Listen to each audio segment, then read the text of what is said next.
Eli Blackford pushed his cart under harsh fluorescent lights in the Fort Carson commissary. His posture, rigid, haunted, stopped passerby in their tracks. A thrift store green military jacket draped over his frame, its worn elbows and faded patch outline like a phantom clinging to him. The faint metallic scrape of his prosthetic leg against the linoleum echoed in the cavernous aisles, a subtle reminder of his past. His eyes, hard and distant, scanned the shelves, but the items he reached for felt almost irrelevant, as if the act of choosing could never be as important as the weight on his shoulders. He moved slowly, deliberately, a man lost in the mechanics of daily life, disconnected from the ordinary rhythm of those around him. Children ran past with laughter, oblivious to the presence of a war hero who had carried the weight of so many untold stories. Mothers pushed carts filled with the mundane, bread, cereal, milk, but for Eli, the simple act of purchasing groceries had become a reminder of something he could never fully escape. The air in the store was cold, sterile, a sharp contrast to the heat of battle he'd once known. His gaze lingered for a moment on a display of canned beans before he turned away, as if even their simplicity had become something he could no longer stomach. As he reached for a jar of peanut butter, two young soldiers, barely out of their teens, walked past, their uniforms crisp, their demeanor casual. They stopped, whispering to each other, their eyes darting to Eli. "Isn't that Eli Blackford?" one of them asked, a hint of disbelief in his voice. The other one smirked. "Yeah, but who cares? The war's over. He's just another old guy now." Eli's hand tightened around the peanut butter jar for a split second before he placed it in his cart. He didn't react, but deep down, a part of him burned, part anger, part resignation. He had heard the whispers before, seen the looks, the discomfort of those who didn't understand. But he knew, in the way only someone who had lived through the kind of horrors he had, that they never would. He pushed his cart forward, the sound of his prosthetic foot falling in sync with the beat of an uncertain future. Eli, now 56 with close-cropped silver hair and a deliberate limp in his left leg, remembered the day he lost more than limbs, he lost belief. On a covert mission in Kandahar, he and his Shadow Viper team had been the unseen shield for civilians. Their success meant erasure, their triumph, buried. It was the heat that got to him first. It always did. The sun hammered down from an empty sky, turning the Afghan desert into a furnace, the air thick with the scent of sand and diesel. He had been crouched behind a crumbled wall in a compound near the outskirts of the city, his rifle trained on a distant group of militants, when the first explosion rang out. It was almost like a delayed reaction, the ground shaking violently beneath his boots, the air forced from his lungs. He'd expected it, of course. The mission was too delicate, too important to not have resistance. They had been tasked with eliminating a high-value target, a warlord responsible for countless civilian deaths. Eli and his team, Lieutenant Chen, Sergeant Ramirez, Specialist O'Neill, had infiltrated the compound under cover of darkness, navigating through the labyrinth of narrow streets, their faces covered by dust and sweat, their hearts pumping with the thrill of the operation. But the moment the explosion went off, it became clear that something had gone terribly wrong. An ambush. The ground around him erupted in fire and smoke. Eli was thrown to the dirt, the world spinning around him. His head slammed against the concrete, and for a moment, everything went dark. When he came to, his body felt like it was broken in 1,000 places. His left leg, was twisted at an unnatural angle, the bone exposed through the ragged fabric of his fatigues. The pain hit him like a freight train, but he barely had time to react before he heard the screaming. The gunfire that followed. The sound of bodies hitting the dirt. His teammates were in danger, and instinct took over. He crawled through the wreckage, his chest heaving with each shallow breath, his prosthetic already beginning to buzz beneath the damaged skin. His mind was a blur, fragmented by pain and adrenaline. The next few hours passed in flashes, a firefight in the courtyard, a bloodied Ramirez being dragged to cover, O'Neill yelling in the distance, Chen barking orders, her voice calm despite the chaos. In the end, the mission had been a success. The warlord was dead. But what followed, the aftershock of that success, was something Eli never could have prepared for. The team had returned to base, but only 3 of them made it back in one piece. The rest had been left behind. Buried beneath a pile of rubble, or lost to the desert wind. The operation, codenamed Shadow Viper, had been classified, a black op, as secret as they came. There were no medals, no fanfare. No acknowledgement of the lives saved, of the risks taken. Their actions would never be known to the public. They were shadows, and shadows didn't get recognition.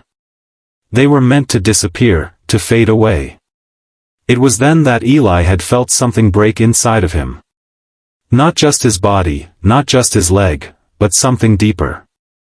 The belief that their sacrifice meant anything, that it could ever matter, was shattered. In a war that didn't care for the individuals caught in its gears, what was the point of it all? He had walked away from that mission a different man. The wounds on his body healed, but the ones inside, the ones that mattered, festered and grew. 2 junior officers nearby, Lieutenants Carter Wells and Logan Price, cocked their heads and laughed. "Looks like he never got the memo the war's over," Wells sneered, nodding toward Eli.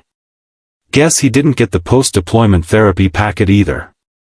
Price snickered, his gaze darting between Wells and Eli with a mix of mockery and curiosity. "Yeah, can't believe they still let guys like him walk around on base.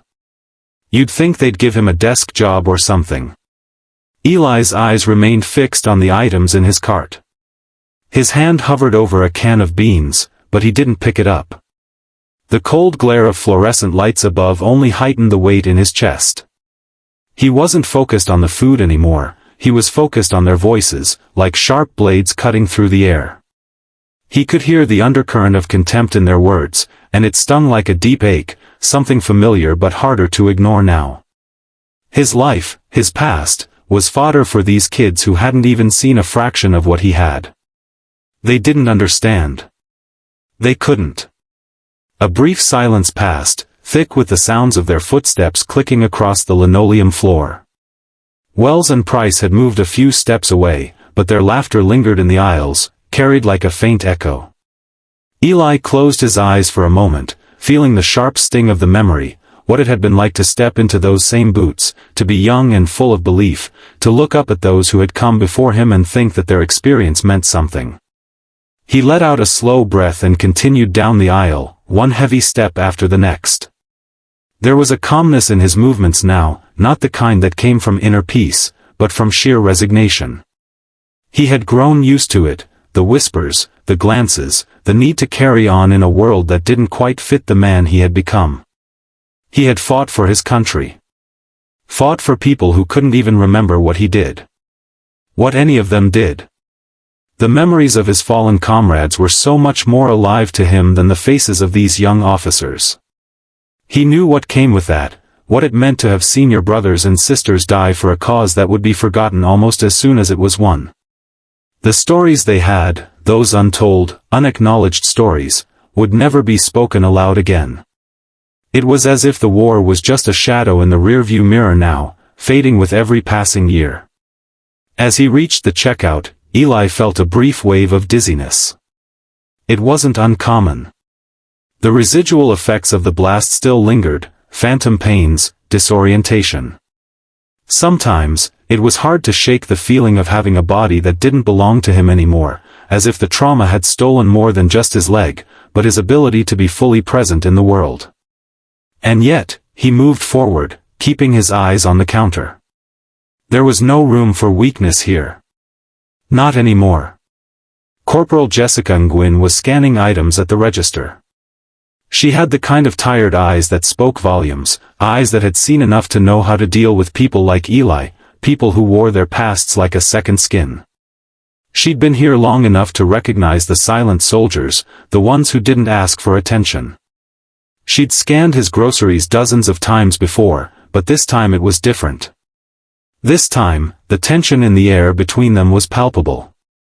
She paused for a moment, holding his canned goods in one hand, her gaze flicking from the items to his face. She recognized him, of course. Not his name, not his service record, but the way he stood, the way his eyes darted around, always alert. The way he seemed to carry something invisible, a weight that could never be shared. But that wasn't the issue.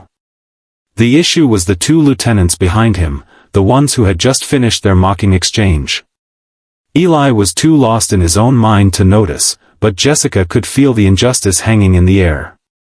There was something cold about the way Wells and Price had spoken. Something dismissive, as if Eli's presence, his service, meant nothing to them. She was used to seeing soldiers come through the commissary, but there was something different about Eli. His body might have healed, but his spirit, well, that was something no one could fix.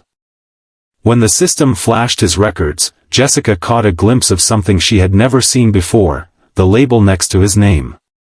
It read, "Restricted Access," a designation that made her pause. It wasn't an uncommon note. Some records were sealed for security reasons, but the way it stood there, bold and impassable, was unsettling. She ran her fingers over the scanner again, as if it could change the information, but it didn't. His history was locked away behind the screen, just like the rest of him. Her hand hovered for a moment longer, and she glanced over at the two lieutenants who were now murmuring among themselves. Jessica knew better than to engage, but she also knew what this felt like. The look of disrespect, the subtle cruelty.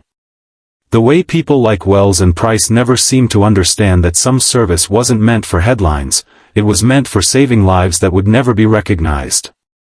And for men like Eli, it wasn't just about the medals or the acknowledgement, it was about surviving the years after the war had ended.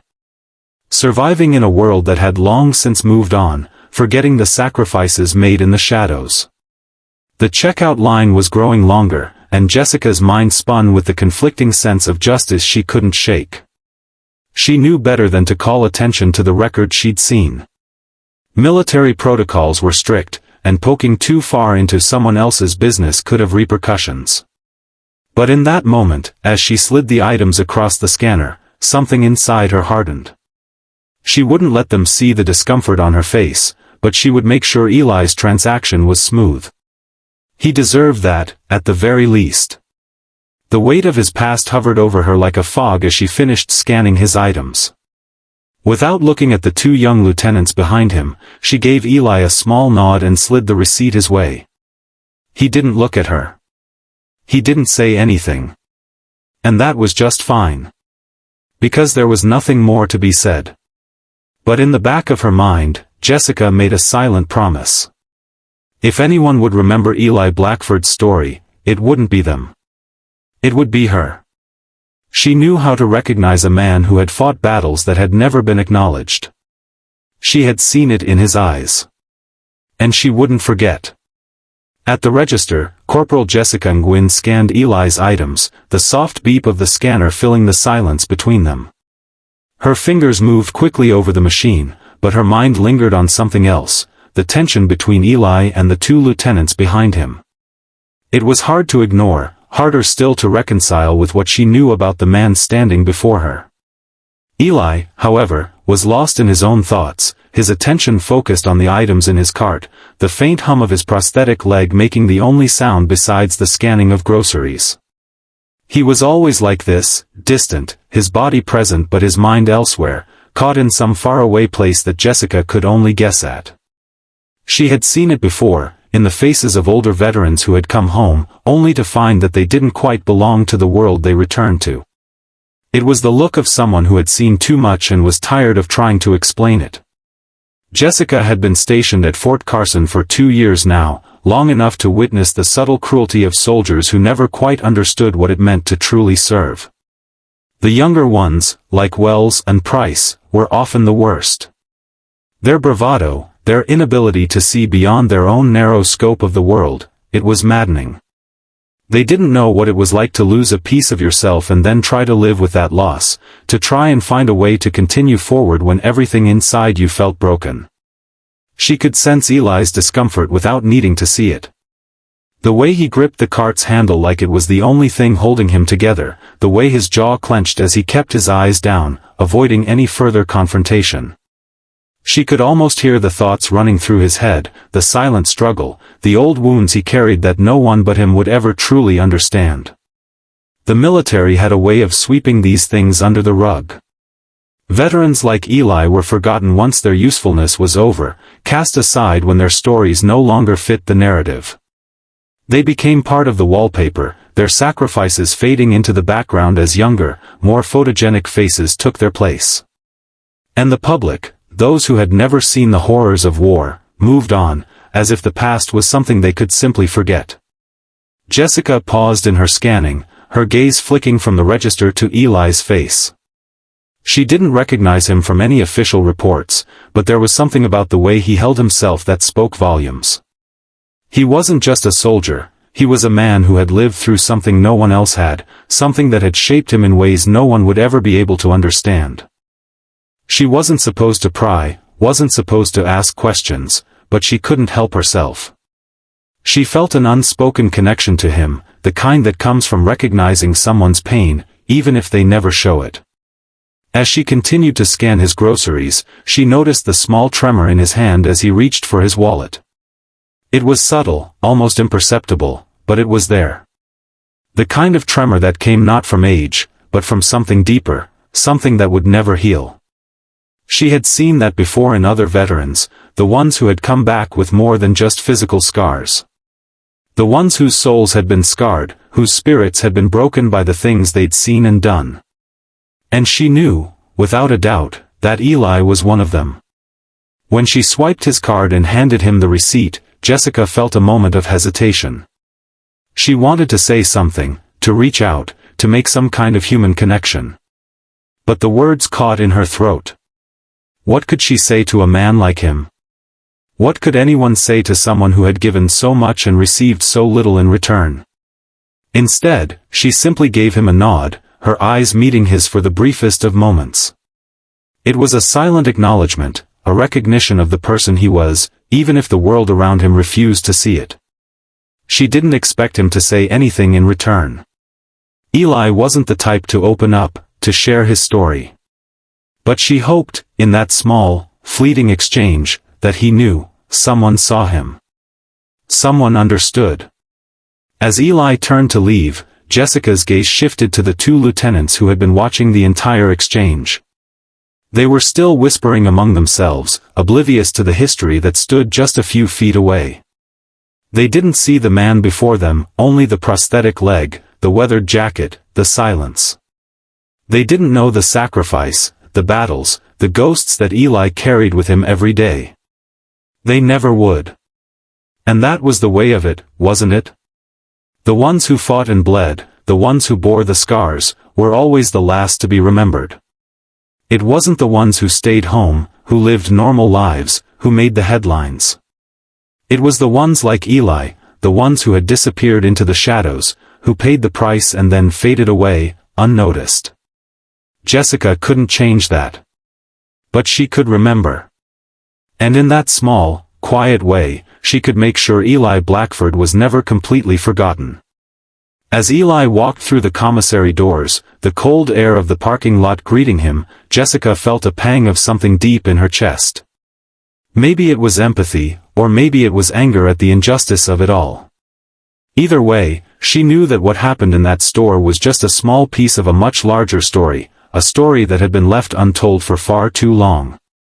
The injustice wasn't just in what had happened to Eli, it was in the way it had been allowed to happen to so many others.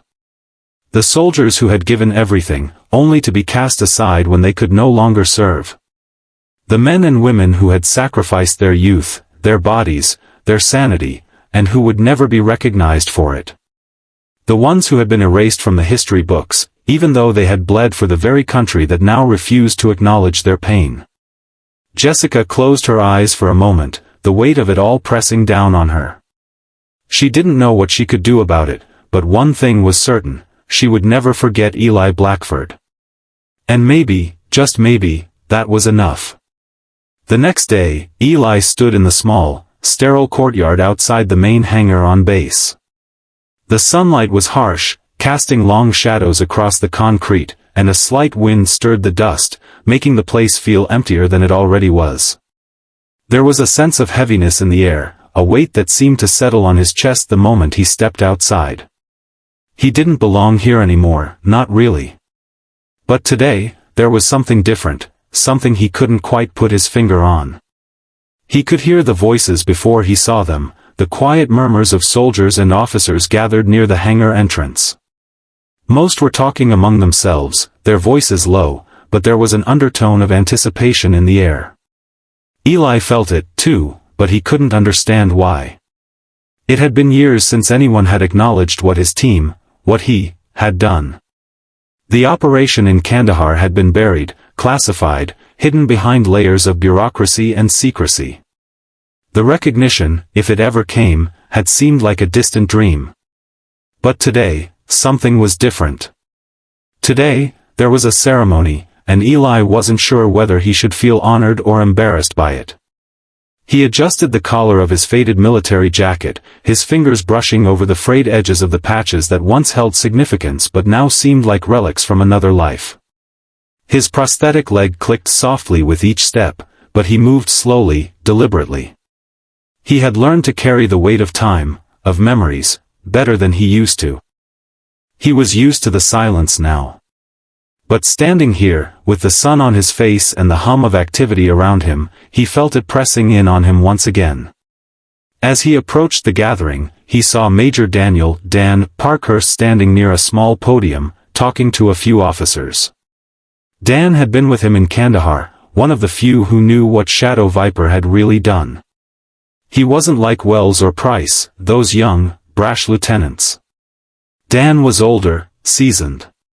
His eyes were tired but sharp, his movements deliberate. He had been through the grind of war, just like Eli, and understood the toll it took on a person. Eli had trusted him then, and he trusted him now. Eli, Dan said as Eli came into view, offering a firm handshake. Good to see you, man. Eli nodded, his grip strong but brief. Major, he replied, his voice rough, like it always was. He didn't need to say much. They had been through too much together for words to carry the weight anymore. Dan knew. The two stood side by side as a few more officers filed in. Eli didn't recognize most of them, new faces, new ranks, but there were others, familiar ones, who had been there during the dark days of Shadow Viper. Some of them had been injured during the operation, others had left the military long ago, but they all shared one thing in common. They knew what had happened, even if no one else did. Eli felt their eyes on him. The soldiers, the officers, they didn't say anything, but the recognition was there. Not just the official recognition, but something deeper. A kind of quiet respect that spoke more loudly than words ever could. Then, standing in front of the podium, Eli saw Lieutenant Colonel Margaret Reyes, the base commander, her posture straight and authoritative. She was a striking woman, her uniform impeccably pressed, her gaze sharp as she surveyed the gathering crowd. Eli had heard whispers about her no-nonsense approach to leadership, but he had never met her personally. Now, standing before him, she seemed to carry a weight of responsibility that was almost palpable. She glanced over at Eli, her eyes flickering for a moment, and then turned her attention to the crowd. Ladies and gentlemen, she began, her voice carrying effortlessly over the low murmur of the crowd. We are gathered here today to honor the men and women of Shadow Viper, a unit whose work has never been acknowledged, whose sacrifice has never been recognized. This ceremony is long overdue. Eli's chest tightened. He wasn't sure what to expect, but this wasn't it. Shadow Viper had been classified, sealed behind layers of military red tape. No one was supposed to know what they had done, and yet here they were, about to be acknowledged. The weight of the words hung heavy in the air. Reyes continued, her voice steady. In 2005, during a covert operation in Kandahar, a group of brave soldiers risked everything to eliminate a warlord responsible for the deaths of countless civilians. They were successful in their mission, but at a tremendous cost. Some gave their lives. Others returned home, forever changed by the experiences they endured. Today, we recognize their courage, their sacrifice, and their unwavering commitment to duty. Eli's heart pounded in his chest as Reyes looked at him. It was impossible not to feel the weight of her gaze, not to feel the eyes of the gathered officers and soldiers on him. He didn't know what to do with this unexpected validation. It wasn't the medal that mattered. It was the fact that, finally, someone remembered. For all the years of silence, for all the times he had wondered if anyone would care, someone was speaking their names now. They weren't just ghosts. They were real. They had existed. And their sacrifice mattered. Reyes stepped forward, her eyes scanning the crowd before she turned back to Eli. Eli Blackford, for your actions during Operation Shadow Viper, and in honor of your fallen teammates, I am proud to present you with the Presidential Unit Citation. She handed him the framed certificate, the words engraved in gold letters that gleamed in the sunlight. This award is not just for you, but for every member of Shadow Viper who gave their all. Lieutenant Chen. Sergeant Ramirez. Specialist O'Neill. Their names, their lives, will be spoken with honor today. Eli took the certificate with trembling hands, his heart racing. The pain of remembering his fallen teammates cut deep, but this was something he hadn't expected. It wasn't about the medal. It was about their names finally being said aloud. He glanced at the photos she presented, the faces of Chen, Ramirez, and O'Neill, framed and now in the sunlight for the first time. He hadn't seen their faces in years, and the sight of them now, displayed in front of so many, made his chest tighten. They were gone. But they hadn't been forgotten. Dan stepped forward, standing at Eli's side, his expression soft but proud. You did it, Eli, he said quietly. We did it. Eli swallowed, the words sticking in his throat. The ceremony wasn't for him. It wasn't even for them, not really. It was for the families, for the ones who had never known the truth. For the ones who had lost their loved ones and been told they had died in accidents, or worse, never told at all. As the ceremony ended and the crowd began to disperse, Eli stood there, staring at the faces of his fallen comrades. The weight in his chest hadn't lifted, but it felt different now. Lighter, maybe. Or at least, it felt like it could be. Thank you, he whispered to the air, his voice thick with emotion. You were never forgotten. And as the wind picked up and the desert sand swept through the courtyard, Eli felt, for the first time in years, that maybe, just maybe, he had finally found peace. The next day, Lieutenant Colonel Margaret Reyes convened a small ceremony outside the hangar, just before dusk. The light was fading, casting a golden hue across the base, and the air had the coolness that signified the transition from the blistering heat of the afternoon to the stillness of evening.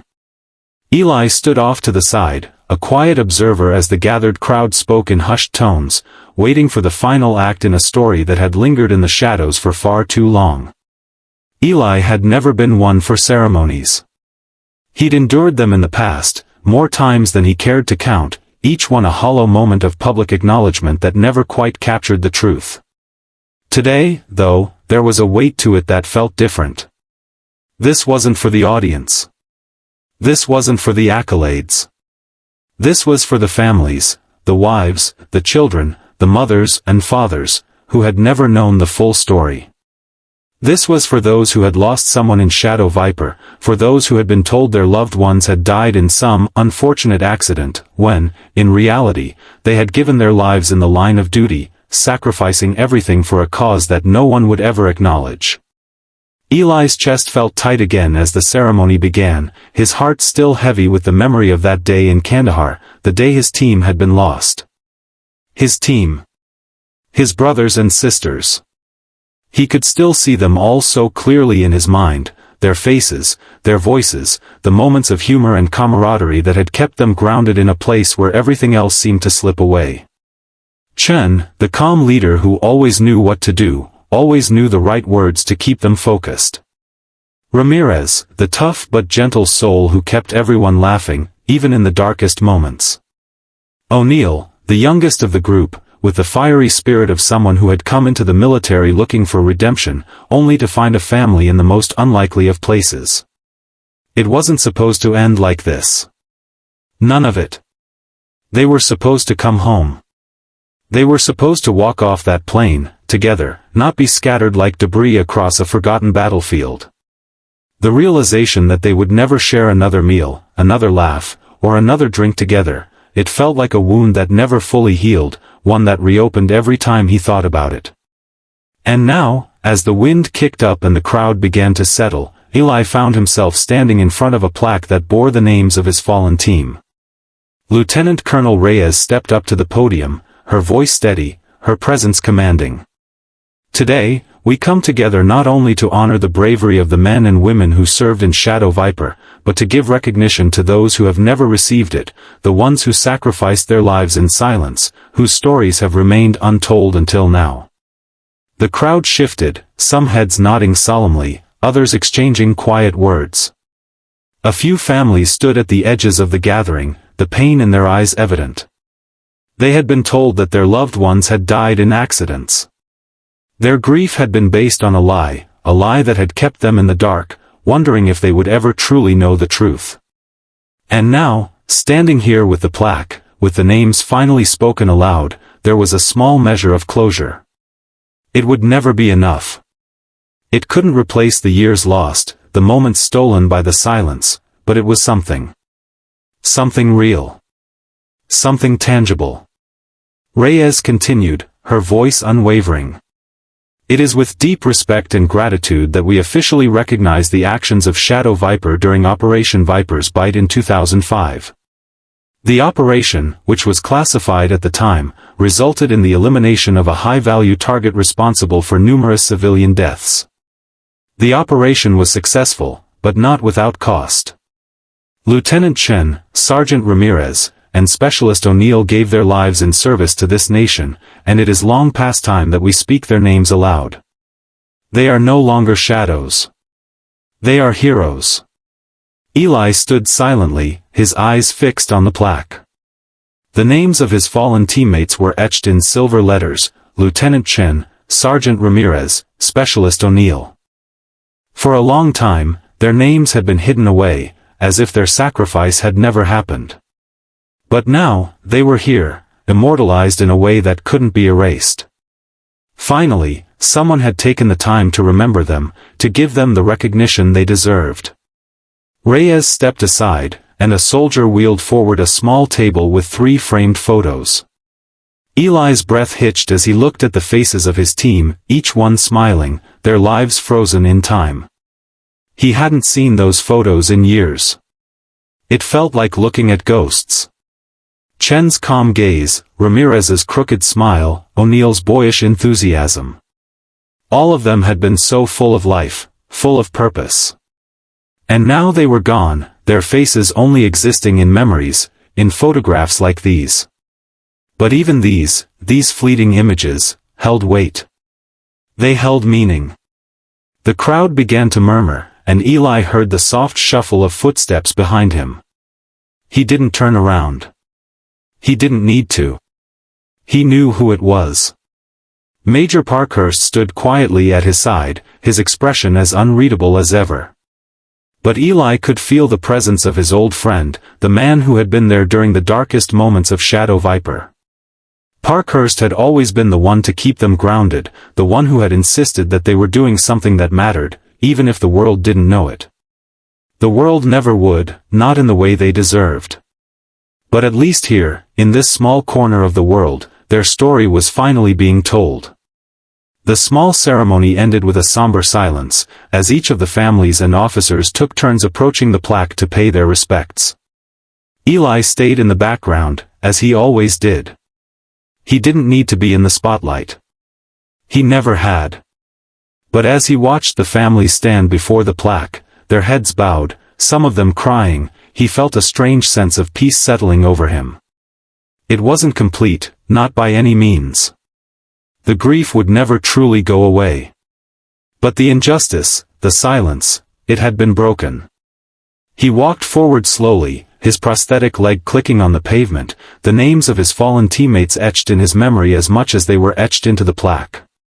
He stood before it, just for a moment, letting the weight of everything settle around him. He whispered their names softly into the wind: Chen, Ramirez, O'Neill. He closed his eyes, the words lingering in the still air. You were never forgotten. And for the first time in years, he believed it.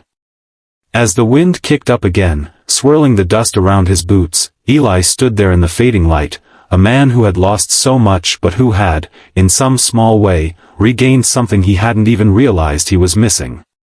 In the silence of the late afternoon, he felt a bond with the men who had given everything for the same cause he had, his team, his brothers.